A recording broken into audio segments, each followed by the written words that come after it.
This is a brand new 2015 Tundra TRD Pro, but before we talk about the suspension and all that good underbody stuff, listen to what this truck sounds like.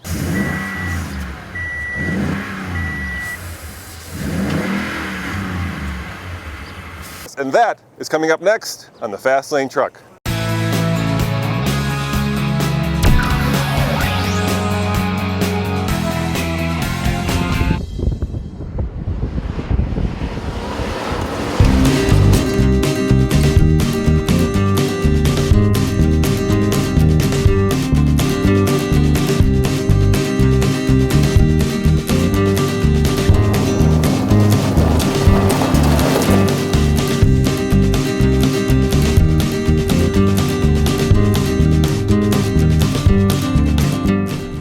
Behind the wheel of the 2015 TRD Pro.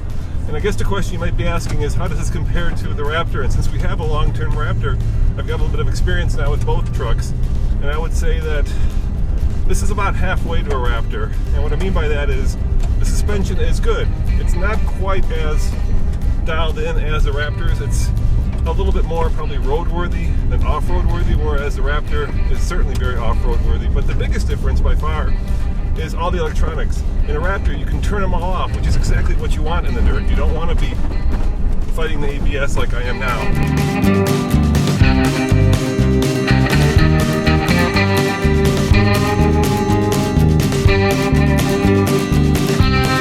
These shocks are new. It's a new technology from Bilstein. We worked with them. What our criteria was is we wanted position-sensitive damping, so that we could control additional compression damping further into the stroke to basically get more performance out of the whole system.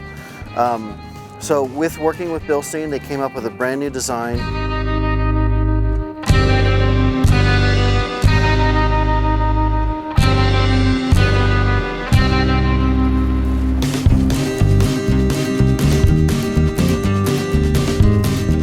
What it is basically is inside the shock absorber, at the end of the shock rod, out past the first piston, there's a spacer and then the top half of a second piston.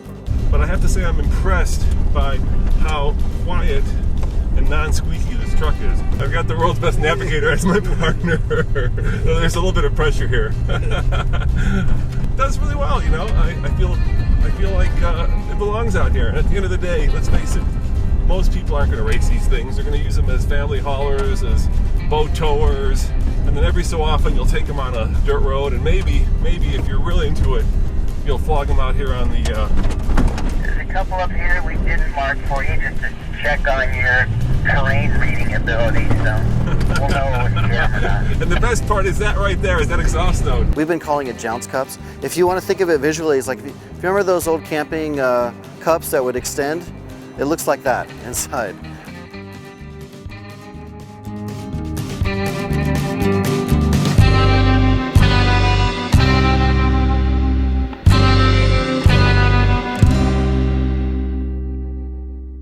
So what happens is the piston engages the next cylinder.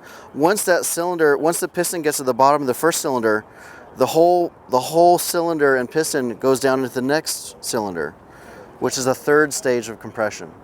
So basically what's happening is as you go into full jounce and you go to bottom out, I can ramp up the damping and then smooth out that whole transition. So you basically don't feel bottom out. How much airing down to? 30. That's not a lot of airing down. No. That's not a lot.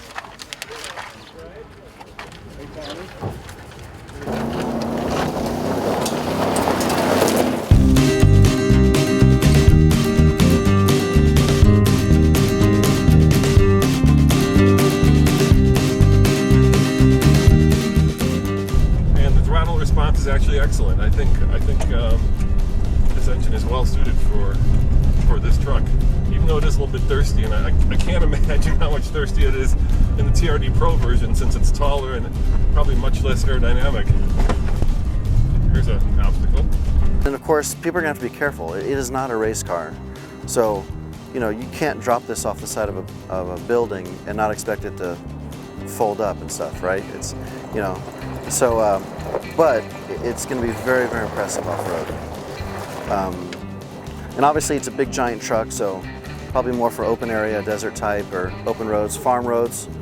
No, I'm sure this is Toyota's take on the next level of off-road racing, but at some point people are just inevitably going to compare it to the Raptor. Oh, absolutely. Right. They already are. Everybody already does. Yeah. By the way, this truck will be available in the fall. No pricing is mentioned. A Raptor starts basic at about $50,000, and if you get the bells and whistles, you get up to like 55, 56, 57, depending on where you buy it.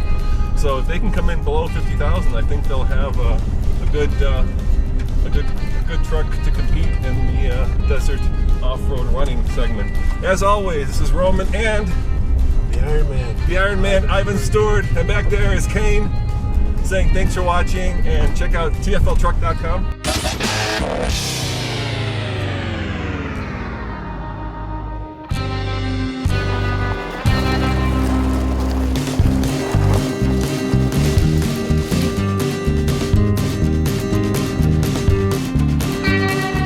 Who is probably best known as Iron Man. Yeah. And where did you earn that reputation? Was that the 98 Baja?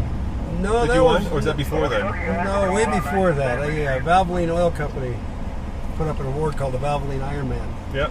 To anybody that could race the whole Baja 1000 or Baja 500 solo and win. That was And I you. was the first to do it, and the second, the third to do it, and then they were calling me the Iron Man after that. And from then on, I just drove solo.